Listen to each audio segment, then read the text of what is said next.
Hello, hello, hello, and welcome to the Astrology channel. I am Joe G. I do things. Astrology is one of them. I'm with my good friend Kyle here. Hi, Kyle. Hi, Joe. How are you? I'm all right. I'm trying to wake up still. Life in the modern world, it is what it is. But speaking of life, what is happening within our lives this week, Kyle? What are the trends of the week? This week we have Mercury now freshly in Scorpio. On Thursday, we have a full moon in Aries. Venus is going to enter Sagittarius on Friday, and we finish out the week with the last Sunday of Libra season. We have a nice clean lunation this week, but I'm curious to know, how eclipse season played out for you guys. Any big endings or beginnings going on in your life? Let us know in the comments. Did anything fall in the eclipse hole or emerge dramatically from the dragons? Ask. Oh my god. Well, with dragon assholes out of the way, let's move to our Monday, October 14th. This is, of course, our moon day. The moon is waxing in Pisces in her own element. She's in Saturn's decan and in Venus's terms, moving from a Mercury trine to a Saturn conjunction. Interesting day for the moon. We've been in this sort of space with the moon on Mondays for a couple of times. And a while ago, when we were at this spot, we were dealing with a trine to Mars primarily. We were just about to have our eclipse, and the moon was going through there, trying Mars, kind of giving Mars a little bit of a soothing treatment to his Mars and Cancer qualms. But now the charity is more so turned towards Saturn rather than Mars, because Mars is still there. The moon will try Mars later on, but today, really, we're focusing on Saturn. And if you've been keeping up with Saturn's journey, Saturn is in the middle of the ocean. It's totally lost, trying to figure out what the hell to do, how to get out of the situation. And I feel like the moon today could at least attempt to provide some of that help. I'm questioning the moon's actual ability to do so in that spot. In the image, we have the moon just with her binoculars trying to find Saturn in the ocean through the fog. And I think my question for today is like, does the moon actually find Saturn? Is the moon actually able to provide some help? I think that the attempt is very much there. And in some cases, the moon might be successful. But I think that there's more that needs to be worked through before we can really say that Saturn has gotten the rescue that it needs. I'm like slightly more optimistic about it. I think it's worth considering that the moon does pretty well in Pisces in general, likes water signs. And then in the triplicity method of rulership, the middle decan is moon ruled. So while Jupiter is in a bit more of an awkward place, the moon making that conjunction with Saturn it's on familiar territory. And while not like is great for moon stuff in general, being conjoined with Saturn, it's giving me like where does it hurt vibes, like being able to like identify maybe the source of pain or of struggle and not necessarily offer instant relief, but maybe, when we can identify why we're unhappy, we can start taking those steps to do something about it. So I don't hate it necessarily. It's potentially helpful long term if you use it properly. We did just have the sort of preview of the Pisces Virgo eclipse cycle that will be starting next year, or really getting going next year. So I think getting a line on what sort of obstacles are in place before we start chasing dragons in that territory is not necessarily a bad idea. Maybe getting some rest and packing lunch. For that reason, I think we settled at a middling sort of situation. The day is somewhat difficult, but it's also somewhat useful. We settled at 3.5 even for difficulty and utility. But Kyle, who should be paying attention to this day? I would definitely say that water signs are probably going to be the most affected, Cancer and Pisces people in particular. All right, moving on to our Tuesday. This is October 15th, Mars's day. Mars is fallen and Cancer in his own element in the moon's decan and in Jupiter's terms, recently separating from a moon reception through a trine and angular at sunrise now. So your sunrises are now tinted red. And Mars is slow, getting ready for that retrograde. I think what's most notable is Venus's separation from the trine with Mars, especially by Friday. Venus will be kind of out of sight for the most part. So there's a bit of a like no longer having a distraction from our maybe lack of motivation or ability to identify, the targets we wanna Mars at, which can be a little helpful in, actually having to deal with the issue at hand. But stewing and brooding is kind of the vibe I'm getting. There's like a almost like a post breakup blues kind of energy to it. So like maybe really having to grieve or mourn or figure out how to move on from a situation or actually deal with the issues at hand rather than, think that Venus is going to save us or something. Well, and on that note too, I feel like the Venus story with Mars is, just considering how Mars is going to be in Cancer for so long, is much more about a longer story. Maybe there's still the hope that you will walk by Venus one day and you guys will make your work out. But then today it's really just Mars doing in his pretty party Tuesday sort of thing. Mommy Moon comes in, gives him a kiss in the forehead. This is not to say that everybody's gonna break up on this Tuesday, but I think it's more so like just mourning a really good moment that you just had that kind of gave you a break from a difficult situation. And I feel like just considering the whole Mars journey, there's the potential that that thing will come back again in the future, but it's in the future. This gives me like a little bit of like Fight Club vibes. Like I can't sleep, something's bothering me. So he goes to group meetings for like terminally ill people. Like they take turns crying into each other's chests. I think there's like a bit of like risk for pity party for sure, but there's also like a ability to like maybe reimagine the situation and like kind of prepare the narrative for a comeback story. Yeah, totally. So yeah, a bit of a difficult day, but not entirely difficult. You settled out at 3 difficulty and a 3.5 utility. So have your moment, have your tears, and then go do something else. But Kyle, who should be paying attention to this day today? Definitely the Cancer people, but I would say this one also goes to water signs in general. It's very water heavy day. Yeah. Maybe the Aries people too. Let's throw them in there because this is Mars Day after all. All right, moving on, continuing with the water theme, freshly watery is Mercury. On October 16th, Mercury just entered Scorpio, is in Mars's decadent terms, is peregrine, moving towards a trine to Saturn, and free from the rays of the sun. So Mercury's just getting out of combustion, which is pretty nice. For the past few weeks, we were talking about how Mercury in Libra was kind of like trying to close a deal, was having some issues with Mars. And then eventually Mercury did close the deal and now has moved on to a different thing. And it's interesting that the different thing is with Mars, the planet that was causing issues for Mercury not too long ago, but now they're moving towards a trine. And the way that I was feeling into this is that maybe Mercury had issues with Mars, and now Mercury's a little salty and vengeful. It's like, fuck this guy who destroyed me, even though I'm in his space. And so I have Mercury just hiding with like this black envelope, kind of giving off blackmail vibes.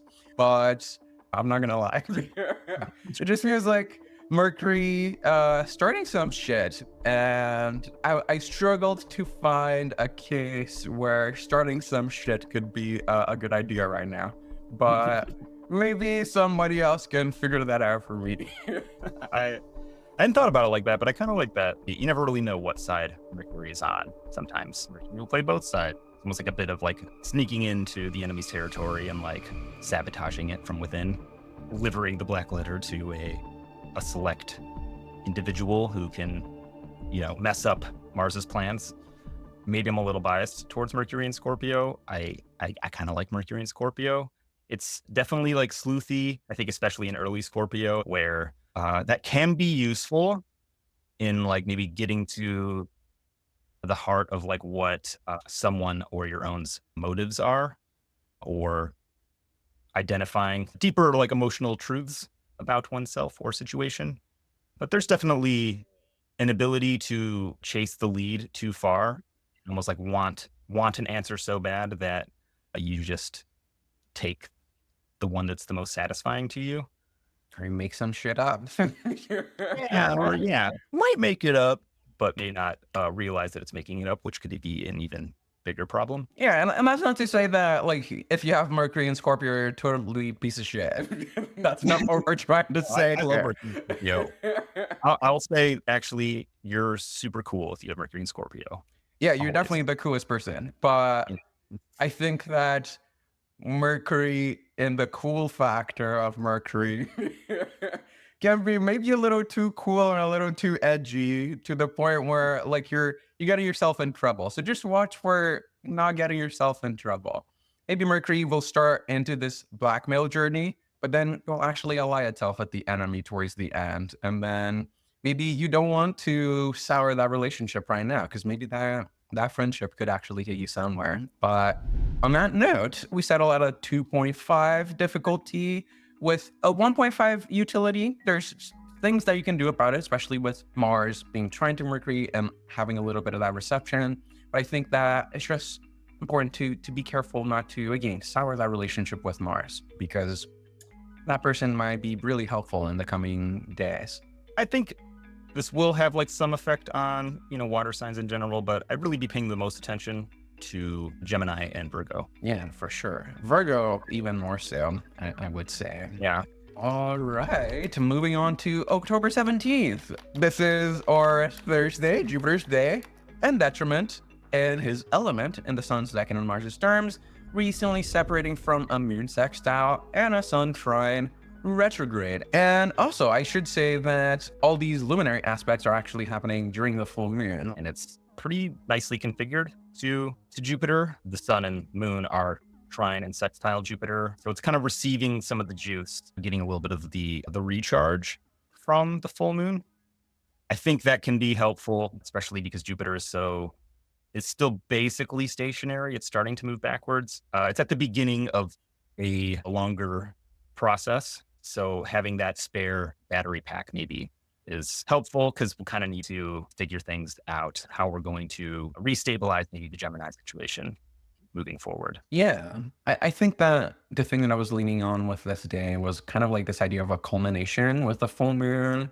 And I feel like many ways we could see this day as like a bit of a culmination of Jupiter's story in Gemini, because Jupiter will only go retrograde in Gemini once, and after it stations direct, I'll just zoom through it and I'll get to Cancer next year. I feel like with this lunation, it's really just Jupiter getting the energy and the support and the vitality that it needs to actually start backtracking some of those steps.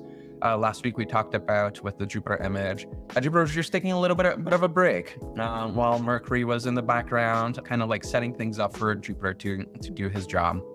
And I think that now Jupiter's break has ended. It's getting up and going back to all the things that have been set up for him to actually do his job. And I think that that's a little bit of a blessing of this Jupiter retrograde, is that now Jupiter can do his job at a slower pace and make sure that it's done right. And for that reason, we settled at a 3 difficulty and 3 utility. Pretty even day. Yeah, there's a lot that can be done if you're willing to just go back and try and finish the thing that you have started a couple weeks ago, about a month ago or so. I think definitely want to keep an eye on mutable signs. I would especially pay attention to Gemini and Sagittarius because both those signs are very well configured to the full moon. Well, moving on to our Friday, spicy image. We have October 18th. This is Venus's day. Venus is freshly in Sagittarius. She is out of her element. She is peregrine.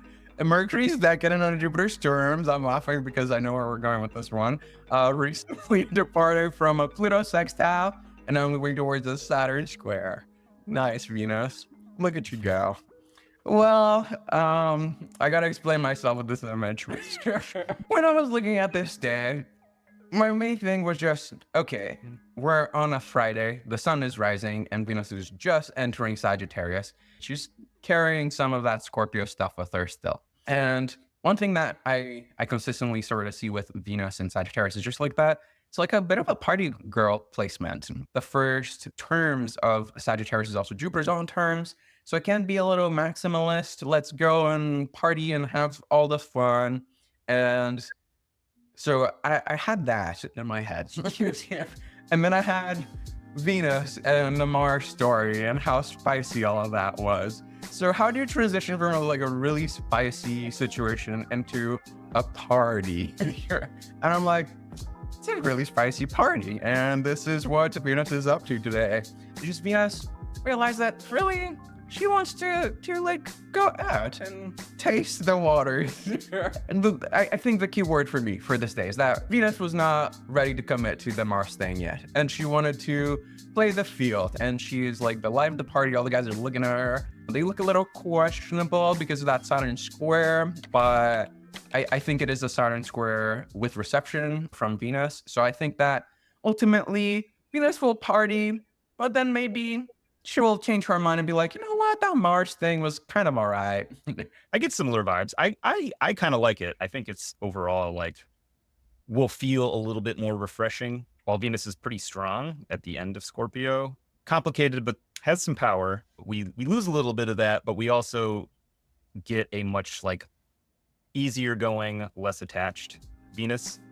This is a good like maybe post breakup fling or something. Like this is rebound night with the girls. Maybe this is like a Kesha style like night out where we're just gonna party, we're gonna have a lot of fun, we're gonna do our thing, and who knows what we're gonna do. The square with Saturn doesn't come until like next week, so maybe the walk of shame doesn't quite happen until later. Tonight can maybe just be kind of fun and like blowing off a little bit of steam because we are so over Mars right now.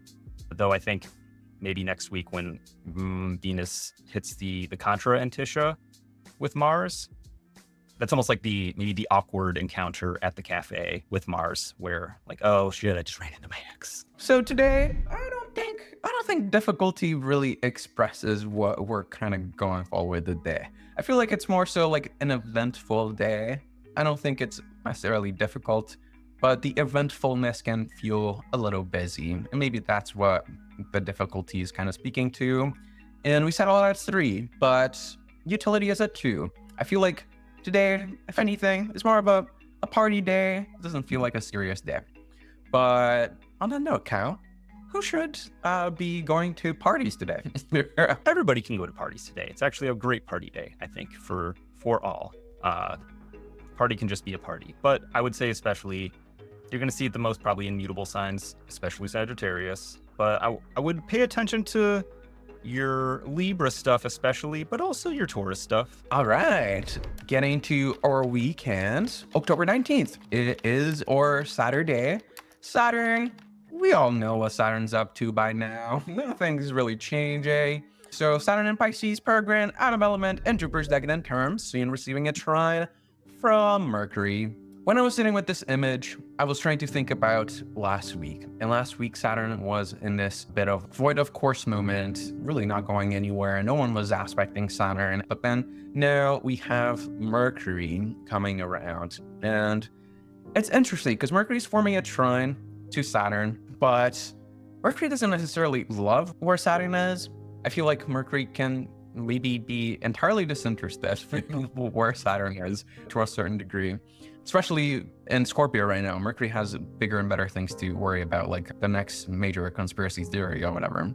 But it's still a trine. So I was thinking that there's still this sense of hope and optimism that can come with this. But the lack of reception, I think, is something that shouldn't be understated. Mercury it would rather like read a book as opposed to like be wandering in dreamland. And Saturn is wandering in dreamland and Mercury's just not interested. And so in the image, we have this message in a bottle, but really it's just a bottle.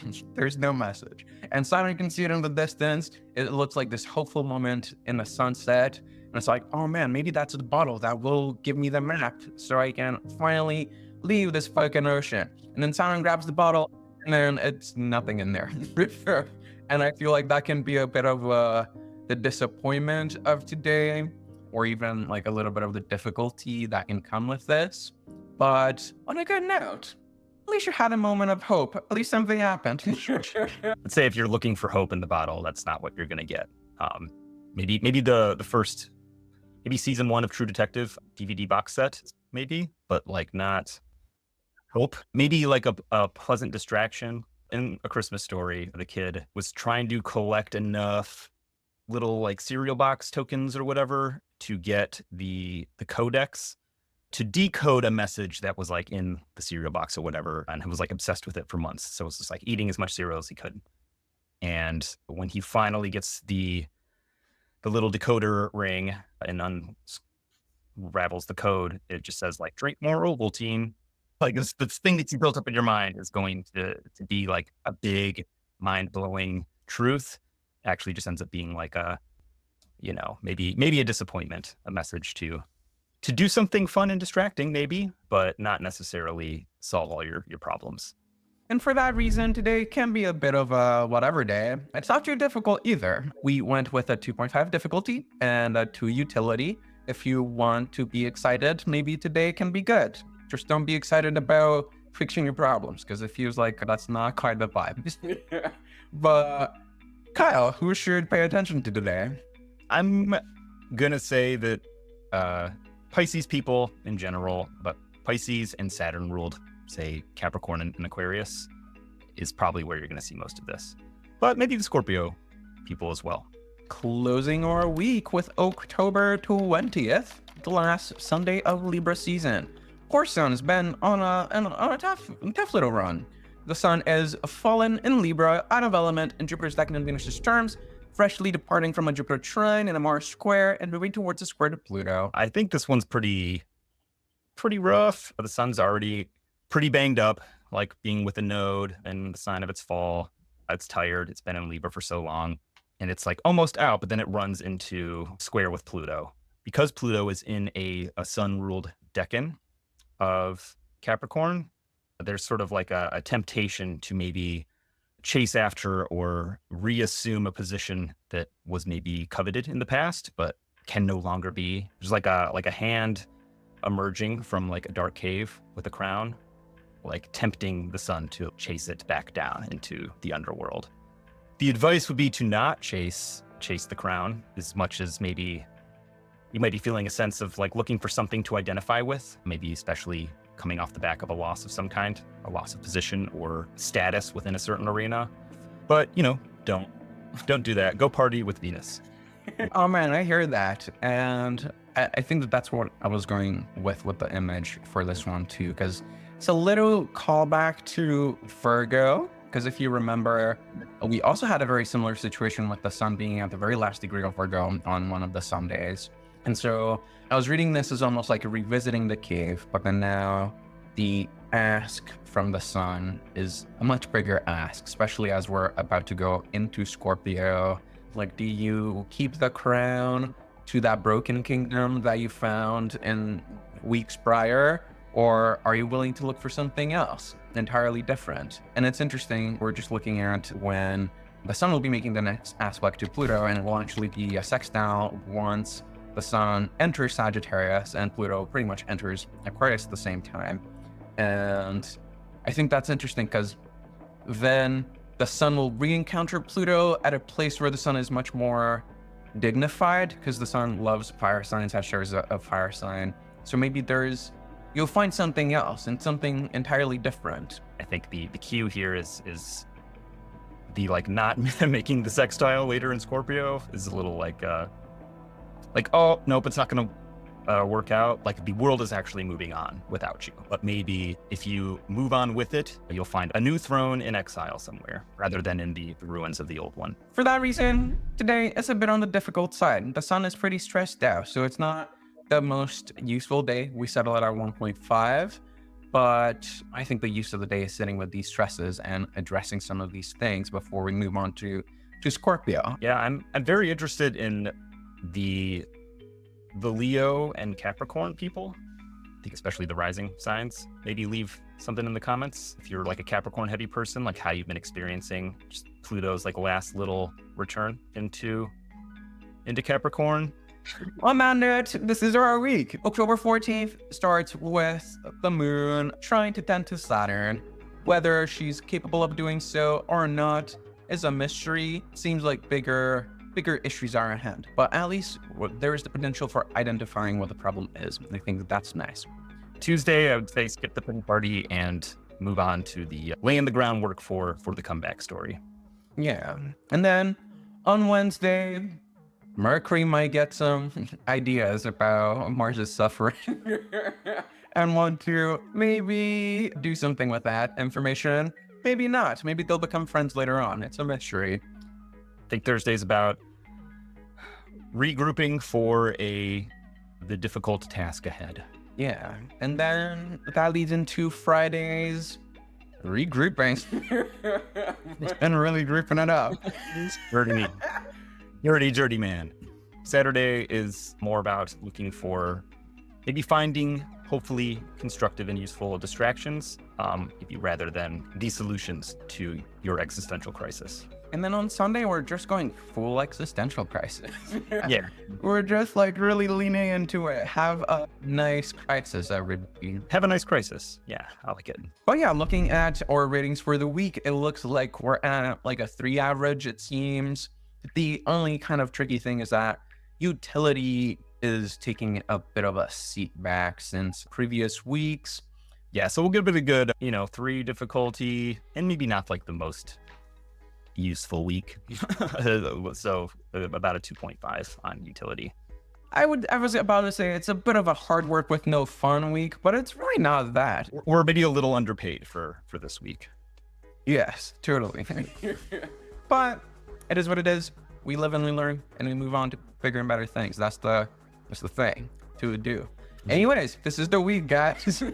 If you want a reading with me, I'm Joji, and I'm an astrologer, and you can find me at themercuryrising.com. Book a reading with me at KylePierceAstrologer.com. We will see you next week. All right. Ta-ta.